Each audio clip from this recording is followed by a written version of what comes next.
Good day, viewers. This is Tech Mag TV News. My name is Stephanie Truter, and these are the headlines.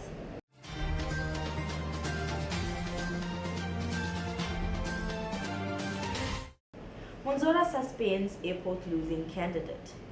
Zimbabwe hits 5 million first COVID-19 jabs. ZESA warns prepaid customers to pay debts or risk no electricity.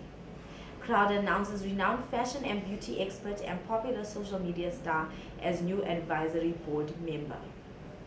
And now in our top local news, MDCT leader Douglas Mwonzora has suspended losing parliamentary candidate for Epworth constituency in the recent by-elections, Zimbabwe accusing him of bringing the name of the party into disrepute.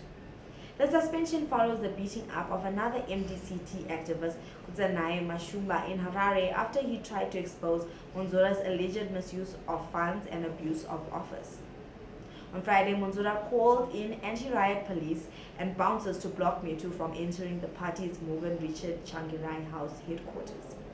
Metu told Newsday that he was being victimized for speaking out against Mwonzora's transactions. Metu accused Mwonzora of being a ZANU-PF puppet bent on destroying opposition parties. MDC chairperson Morgan Komichi confirmed Metu's suspension. Mwonzora is facing internal rebellion after the party's poor showing in the by-elections held recently. The party failed to get a single parliamentary seat or local government seat despite getting 150 million under the Political Parties Finance Act to mount a solid campaign. Zimbabwe passed the 5 million mark for the first doses of the COVID-19 vaccination last week, with the record-breaking blitz now in progress, seeing more than 1.39 million doses administered in the last 2 weeks, almost 15% of the total jabs given since the national vaccination program opened a little over 13 months ago. Last week, records continued to fall. So far, Zimbabwe's infection rates remain low, with an average of 102 new cases a day by Saturday, but an average of 1.2 deaths each day, suggesting that there is a significant group with very mild or no symptoms who do not seek medical attention and are not recorded in the infection statistics. The rising vaccination rates are now being reflected in the far smaller percentage of sick people who have to go to the hospital. A vaccinated person who does not become infected is less likely to develop the more severe symptoms that need hospitalization or which can lead to death. But again, these statistics are averages, so there are few more that are among the unvaccinated. The infections are the lowest infection rates this year and are now below those rates as we exited the fourth Omicron wave and the worrying bulge in infections we saw in the last 2 weeks of February and first 3 weeks of last month, peaking at an average of 506 new cases daily on the 9th of March. Government is targeting to administer COVID-19 vaccines to about 70% of the population by the end of July 2022, in line with the World Health Organization's advice. Zimbabwe has so far received 22.4 million vaccine doses and used over 9 million doses. National Power Utility ZESA has warned prepaid customers that they will not be able to purchase electricity tokens from July onwards unless they clear all their debts. The Zimbabwe Electricity Transmission and Distribution Company, a subsidiary of ZESA, gave its customers with outstanding debts a 3-month ultimatum to clear their debts. If the prepaid customers fail to clear their debts by the end of June, they will not be able to purchase electricity tokens. Instead, all of the money will go towards clearing the outstanding debts. The power utility said it will be taking such drastic actions because the outstanding debts were compromising service delivery. And now in our regional news, undocumented foreign nationals have been accused of straining South Africa's health delivery system, resulting in locals failing to receive healthcare services. Johannesburg MMC for Health and Social Development, Ashley Sauls, on Saturday told ENAC that illegal migrants are putting pressure on the country's health system. Sauls' remarks came after a video went viral in South Africa showing pregnant women sleeping on the floor at a hospital in Johannesburg. South Africa is home to millions of foreigners fleeing civil war, drought, and joblessness, amongst other things, from their home countries. This, however, resulted in the re-emergence of anti-African immigrant movements in South Africa, such as Operation Dudula, that accuse foreign nationals of taking their jobs and involvement in drug dealing. Thousands of Angolans gathered in the capital, Luanda, on Saturday to celebrate 20 years since the end of the civil war. Many politicians, including President João Lourenço, participated in the mass. President João Lourenço and his wife, accompanied by Vice President Bonito de Sousa Baltazar, attended a mass. The event brought together politicians both from government and the opposition. On April 4, 2002, the Angolan government and the main opposition party, UNITA, put an end to 27 years of war with the signing of the Peace and National Reconciliation Agreements.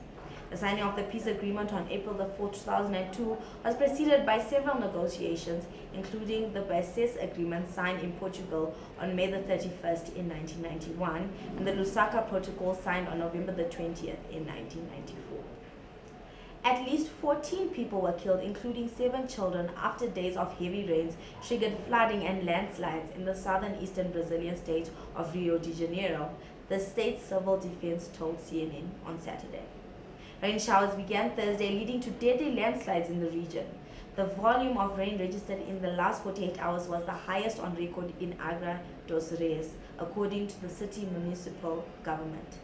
Officials told affiliate CNN Brazil on Saturday that the landslide in the town of Pate killed at least 8 people, a father and 7 of his children ages 2 to 17. A 7th child was rescued and transported to a hospital, municipal officials told the affiliate. At least 4 other people were injured and none seriously after 7 houses were hit by landslides in the coastal community of Ponta Negra, according to officials in Pate. More than 22 neighborhoods sustained flooding and 71 families were displaced. In the city of Angra dos Reis, a 4-year-old girl and teenager were killed. At least 9 people were missing, the affiliate reported, citing civil defense and fire officials. 5 people were rescued. Rio de Janeiro and state firefighters, as well as civil defense authorities, are deployed in the affected cities to help rescue people. The civil defense does not have an estimate on how many people are missing as of yet. In our international news, Sri Lankan president seeks unity government as economic crisis worsens. Sri Lanka's embattled president, Gotabaya Rajapaksa, has called for a unity government to deal with the country's economic crisis as cabinet members and the central bank governor offered to resign and stock trading halted twice because of a plunge in share prices. Rajapaksa's office said in a statement on Monday that the president is inviting all political parties in parliament to accept cabinet posts and join the effort to seek solutions to the national crisis. The statement went on to say that considering that this is a national need, the time has come to work together for the sake of all citizens and future generations. The statement stressed that solutions to the deepening crisis should be found within a democratic frame, as hundreds were joining spontaneous demonstrations in cities, towns, and villages. The invitation to the opposition came after 26 cabinet ministries, every member except the president's elder brother, Prime Minister Mahinda Rajapaksa, submitted letters of resignation at a late-night meeting on Sunday. The move cleared the way for all powerful political clan to seek to shore up its position. The Central Bank of Sri Lanka Governor Ajit Navad Cabral on Monday joined the long list of resignations. The Colombo Stock Exchange suspended trading twice on Monday morning due to a sharp fall in the benchmark share price index. The debt-laden island nation is struggling to pay for imports of fuel and other goods due to a foreign exchange crisis, leading to hour-long power cuts and a shortage of essentials. And now in our technology news, Tesla says it has delivered a record number of cars in its first quarter despite supply chain challenges. The electric car maker says it has delivered more than 310,000 vehicles in the first 3 months of this year. This was almost 70% higher than for the same time last year. Chief Executive Elon Musk says the improvement came despite an extremely difficult quarter, including strict coronavirus policies in China, where Tesla has so-called Gigafactory. Tesla delivered 310,048 cars from the start of this year to the end of March, up from the 184,800 earlier, according to figures released over the weekend. Crowd appoints established fashion Deon OVO Ugufere and social media sensation Peace Chikukwa as new member to the advisory board. New members will enhance board's focus on creativity, culture, and authenticity and help crowd strengthen innovation. They will bring significant experience, expertise, and wisdom from their accomplished journey in the creative and media industries.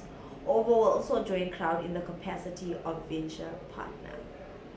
This has been TechMed TV News. Thank you for watching. Please share, like, and subscribe as we keep bringing you more top stories.